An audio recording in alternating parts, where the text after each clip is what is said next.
Hello students, I welcome you again. Today we discuss IIT JEE Corner chapter number 9. So let us start with question number 1. Question number 1 is simple interest निकालना है. Sum R rate R है, time T है. So simple interest is P multiply R multiply T upon 100, option number D. Second question, interest को half yearly किया है तो time क्या हो जाएगा, twice. So option number A. Third, एक मशीन की डेप्रिशिएट हो रही है यानी कि कीमत कम हो रही है तो उसकी वैल्यू क्या होगी आफ्टर. बेटा डेप्रिशिएट में बताया था कि 1 माइनस आर होता है.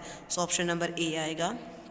क्वेश्चन नंबर 4 कह रहा है कंपाउंड इंटरेस्ट एन ईयर्स का है, रेट ऑफ इंटरेस्ट के टाइम है. अगर के टाइम ईयरली दे रहे, जितनी बार देंगे तो उतने ही टाइम रेट को डिवाइड कर देंगे और टाइम को मल्टीप्लाई कर देंगे, तो सी ऑप्शन आ जाएगा. फिफ्थ कह रहा है कि conservation period is not satisfied then time is taken quarterly. Quarterly लेते हैं तो जो हमारा ये वाला पीरियड है ये हमारा कंप्लीट नहीं होता. Now question number 6. Question number 6 बोला गया है बेटा कि सिंपल इंटरेस्ट निकालिए. सम 9%, 5 ईयर, 4500 सिंपल इंटरेस्ट है. इस उसी प्रिंसिपल कंपाउंड इंटरेस्ट क्या होगा 4% में 2 ईयर में. तो बेटा सिंपल इंटरेस्ट है 4500, यहाँ से प्रिंसिपल आ जाएगा. रेट 9 है, रेट 5 है, रेट 9 है, टाइम 5 है. तो 10,000 पे आपको 4% रेट से 2 ईयर का कंपाउंड इंटरेस्ट निकालना है. क्वेश्चन नंबर 7 कह रहा है बेटा कि इतने रुपए 3,900 2% में डिवाइड करने हैं ए और बी में.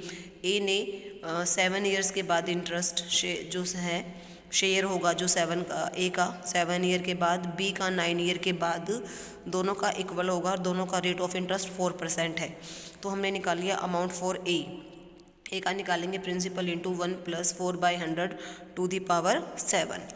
सेम बी का निकालेंगे 4/100 टू दी पावर 9. दोनों का अमाउंट इक्वल है बेटा. देखो ध्यान से रखना, यहाँ पे पावर 7 है, यहाँ पे पावर 9, तो 9 में से 7 बच गया 2. So x is equal to this multiply, ये कट हो गया 4 से 25 प्लस 1 26 का स्क्वायर 676 और 25 का स्क्वायर 625. तो सिंप्लीफाई करेंगे तो x की वैल्यू आ जाएगी 2028. So a share of A and share of B.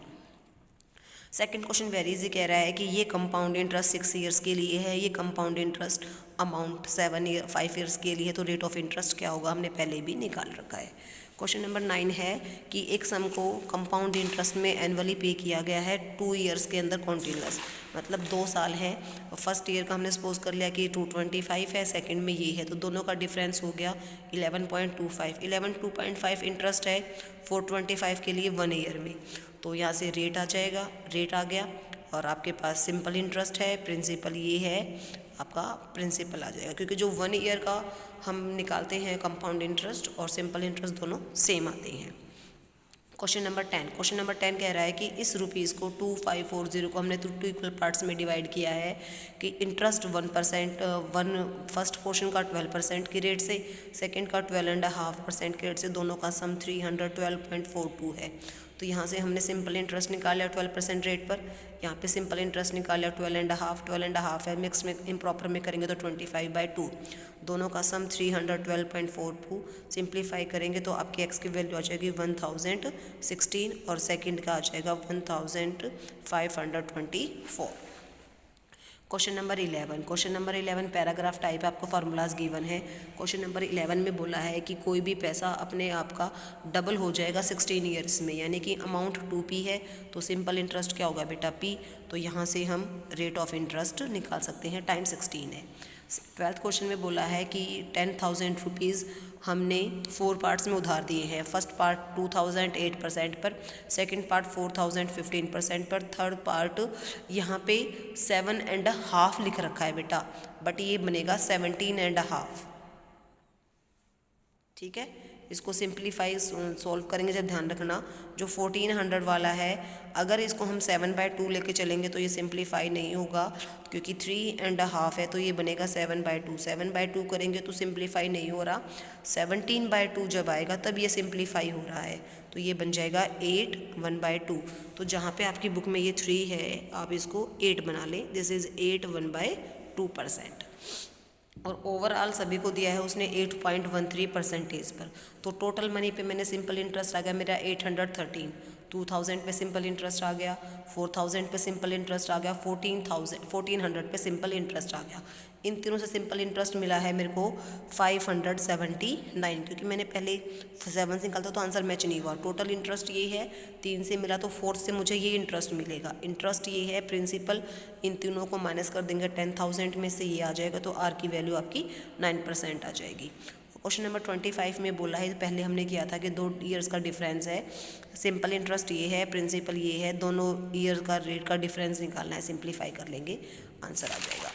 14th question में क्या बोला है कि SI और CI का डिफरेंस 112 है, रेट 5% है, टाइम 3 है, तो प्रिंसिपल क्या होगा, पहले भी बहुत बार क्वेश्चंस निकाल रखा है। 15 कह रहा है कि 2000 अमाउंट था, 2205 हो गया 5% रेट पर n ईयर्स में, तो n की वैल्यू क्या होगी। क्वेश्चन नंबर 16 कह रहा है कि 750 कॉस्ट है, उसके ऊपर 5% GST लग गया, GST लगने के बाद उसकी कॉस्ट कितने रुपए होगी। सिंपल क्वेश्चन है। 17th क्वेश्चन सिंपल इंटरेस्ट का है, अमाउंट सिंपल इंटरेस्ट है, रेट 3 ईयर्स है, रेट 14% है, प्रिंसिपल निकालना है।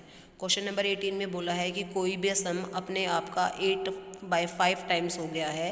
अब 8/5 अमाउंट है तो सिंपल इंटरेस्ट क्या आ जाएगा, 8/5 पी में से आप पी माइनस करेंगे तो 8 में से 5 क्या 3/p। सो सिंपल इंटरेस्ट है, प्रिंसिपल है, रेट है, टाइम 5 ईयर्स है, रेट ऑफ इंटरेस्ट आ जाएगा। क्वेश्चन नंबर 19 में बोला है कि इतने पैसे इतने हो गए तो n कितने सालों में होंगे। रेट अगर 4% है तो सिंप्लीफाई करेंगे तो n की वैल्यू 4 आएगी, क्योंकि जो ये टर्म है बेटा 26 की पावर 4 बनती है। ठीक है, नेक्स्ट है बेटा लास्ट 20 क्वेश्चन ये कह रहा है कि जो सम है 2 ईयर्स के लिए 3% रेट पर इतना है। So what would be the SI, आपको SI निकालना है। नहीं, 20 में तो ये बोल रहा है कि कोई पैसा अपने आप का 9 टाइम्स हो गया, 9 टाइम्स हो गया, अमाउंट 9p, प्रिंसिपल, तो यहाँ से रेट ऑफ इंटरेस्ट आपका 200 हो जाएगा। 20 में बोला है कि आपका कंपाउंड इंटरेस्ट ये है, रेट ऑफ इंटरेस्ट 3 है, टाइम 2 है, प्रिंसिपल क्या होगा। प्रिंसिपल आ जाएगा तो इसे प्रिंसिपल का सिंपल इंटरेस्ट क्या होगा। और 22 में बोला है कि compound interest minus simple interest 1.5 है, रेट 5% है, टाइम 2, तो प्रिंसिपल क्या होगा। So this is IIT JEE corner of chapter number 9। In next video we discuss next chapter. Till then thank you, have a nice day, stay home, stay safe.